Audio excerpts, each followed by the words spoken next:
আসসালামু আলাইকুম। Ranu tiptop cooking থেকে আমাদের সকল বন্ধুদের স্বাগত জানাই। দেখুন বন্ধুরা, আমি কীভাবে লাচ্চাটা করেছি। দেখুন একটা একটা করে ভাঁজ খুলে যাচ্ছে। এইভাবে লাচ্চা করলে একটা একটা করে ভাঁজ খুলে যাবে। আর দেখুন কীরকম খাস্তা হয়েছে, কত সুন্দরভাবে। দেখুন এইভাবে ভাঁজ খুলে যায়। এটা এইভাবে আপনারা যেভাবে দেখিয়েছি আপনারা যদি করেন, এটা খুব সুন্দরভাবে এইভাবে লাচ্চা সেমাই হয়। এইভাবে আপনারা করবেন।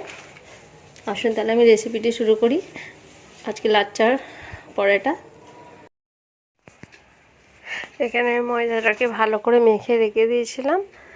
দেখুন এটাকে ভালো করে একদম সফট করে রেখে দিয়েছিলাম 10 মিনিটের জন্য। আমি এটা রিফাইন অয়েল আর নুন দিয়ে ভালো করে মেখে রেখে দিয়েছি।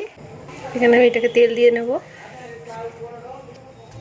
প্রথমে এটাকে আমি বেলে নেবো এইভাবে।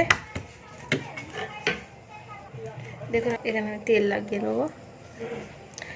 এটার মধ্যে আমি এইভাবে তেল লাগিয়ে দেবো। এবার এটাকে আমি এইভাবে করে নেবো, দুভাগ উপরে উপরে দুভাগ করে নিচ্ছি। এটাকে আবার আমি বেলে নেবো একবার। এইভাবে লাচ্চা সেমাই করে দারুণ হয়।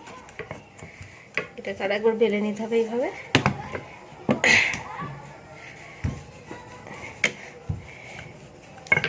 কীভাবে বেলে নিচ্ছি দেখুন।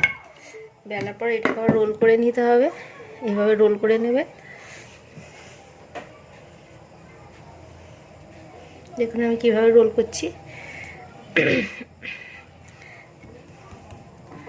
রোল করার পর এটাকে আমি হাতে করে মাঝখান দিয়ে এইভাবে করে নেব, একটা ভাঁজ দিয়ে নেবো। দেওয়ার পর এইখান দিয়ে আমি দেখুন এইভাবে কেটে নেব ছুরি দিয়ে। দেখুন এবার দেখুন কীভাবে লাচ্চা সেমাইয়ের ভাঁজটা এসছে। এইভাবে আপনারা লাচ্চা সেমাই করতে পারেন খুব সহজ উপায়ে।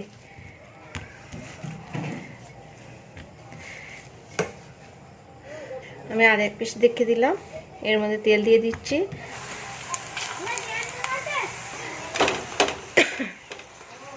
দেখুন এইভাবে লাচ্চা সেমাই হয়ে যাবে। পাতগুলো এইভাবে হয়ে যাবে।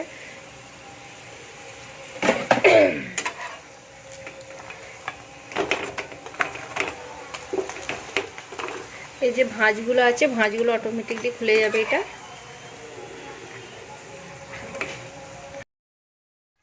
লাচ্চা পরোটা রেডি। দেখুন বাড়িতে এইভাবে লাচ্চা পরোটা করবেন, খুব ভালো হয়। এই স্টাইলে লাচ্চা পরোটা করে আপনারা দেখবেন। বন্ধুরা যদি আমার এই রেসিপিটি ভালো লেগে থাকে লাইক সাবস্ক্রাইব করে দেবেন, আর অবশ্যই শেয়ার করে দেবেন।